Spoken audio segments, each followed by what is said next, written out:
possibility of losing you altogether. But I wanted to take that chance to make sure that you had the only thing that you can't get with a download. I can't download that for you because I haven't figured that out yet. So take one. Oh, by the way, if you have any extras and you have a colleague, that's really stressed out, just slip it in the desk drawer. When they pull it out and they see the condos, it lights up their day. It's really cool. So feel free to do that. Feel free to take the whole bag. Okay, so let's get back to the mental limits of energy, folks. I want to tell you a story. It's about believing in something that. It's about believing in stuff. That's all it is. It's about believing in stuff. And it's a personal story, but it has a great metaphor for life and work. Because sometimes when you're in the slug of the daily routine, sometimes you lose the focus. You lose the what am I trying to say here? I'm trying to make a metaphor between personal life and work life. Sometimes with all the big stuff that's happening, all the changes that are happening, all the issues around engagement, retention, all that kind of HR stuff, sometimes you lose the big picture. You lose the dream of what home care could be. And I guess I want to tell you a story to maintain the dream. Because I had a dream once and I gave up on it. And I want to share with you how it came back to me. I was working in Ireland. I do some work in Northern Ireland with what they call the Troubles, the two sides of the coin, and working with the Troubles over there. And I had a great honor of going back again in November. And in April 2005, I was doing some work with a colleague of mine, and he invited me up to his cottage. I'm distracted by earrings. Okay, earrings, new use.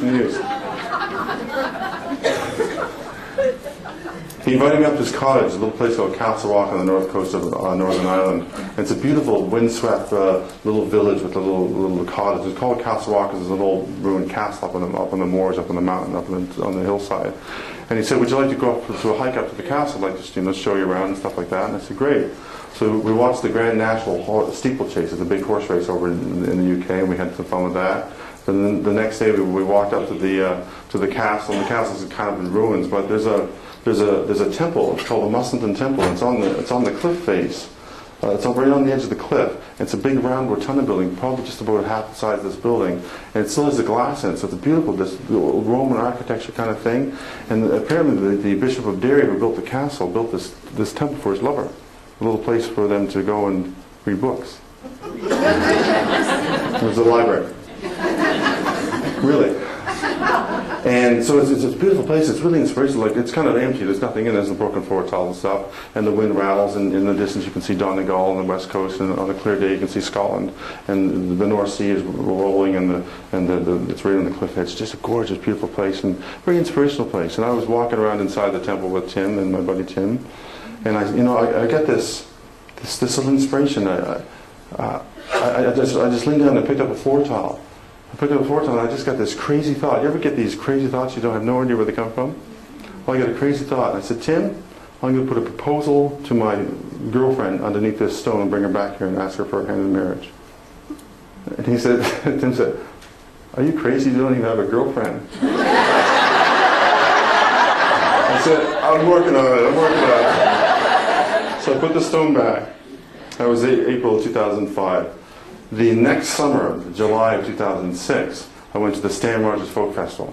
And I didn't really think much about it. I wasn't putting like my little chart on the wall, get a girlfriend. I wasn't putting that on the wall, reading none of the affirmations. I wasn't doing any of that. But the Stan Rogers Music Folk Festival is a wonderful event in Kansas, Nova Scotia. It's really foggy and kind of cold all the time, but it's beautiful music. And Friday night, there's 3,000 people there, and I'm standing there just sort of watching the music. And through the mist, literally through the fog and mist, comes Andrea. Now, Andy and I dated 18 years earlier. And as it turns out, she just separated with her husband. So we spent the weekend listening to music and having a good time. And then that was the summer of 06, and January of 07, we go to Costa Rica for a trip. So we're hitting it off, basically, having dated 18 years ago, picking up the pieces. And we climbed a mountain in Costa Rica. As I mentioned, I like to climb mountains. It took us 11 hours to climb up 6,000 feet of elevation. And at the end of that hike, I knew she was the one. And I said, "Wow, wouldn't it be romantic to ask her for a hand in marriage at the top of this mountain?" Then I thought, "Oh, Jesus, Ireland." So I didn't. I think it was kind of awkward because I think she kind of knew it was kind of a really good place to propose. So I sat on it. But the tricky part was I didn't have a reason to go to Ireland. So I said, no, I'm going to do my dream in Ireland. And so I got down off the mountain, went back to San Jose, checked my email, and the National Travellers Association of Ireland invited me over for a conference.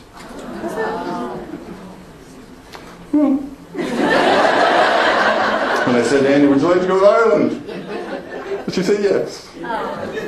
So April of 2007, we fly all night to Ireland. We fly overnight to London and over to Belfast, and Andy's really tired, so she sleeps. And I stayed up to watch the Grand National Horse Race with my buddy Tim. And I checked with him, because I mailed him in February a photograph of Andy, and I'm getting all emotional.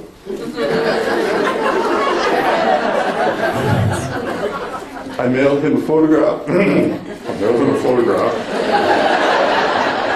Of Andy and I in Costa Rica, and on the back of the photograph it said, Andy, will you be my life partner? Will you watch the last sunset with me? And I put in a piece of plastic, and he went up to the temple and put it under the rock that I talked about. So I was sitting under the rock, and I said, Tim, is everything set? And he said, yes, it's under the rock. And I said, Tim, how am I going to get her to lift up the stone? He said, I had no idea. So we went for a hike up the next day. We went for a hike up to the Muslim temple. And it was actually her idea. She said, Pete, we should go to the hike to that castle thing I was talking about. I said, okay. So we hiked up to the temple, and by this time I had no idea how I was going to do the stone. I wasn't really paying much attention to that.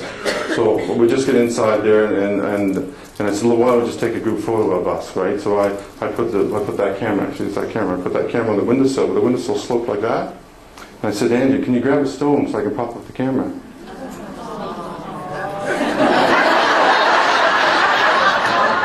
She reached down and picked up that floor top.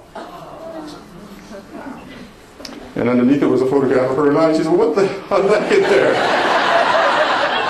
And when she turned around, I was on my hands and knees. Hands and knees? No, just my knees. Please,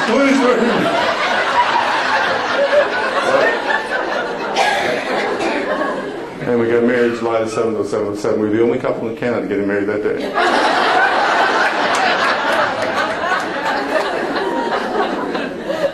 So I tell that story because sometimes we lose sight of our dreams.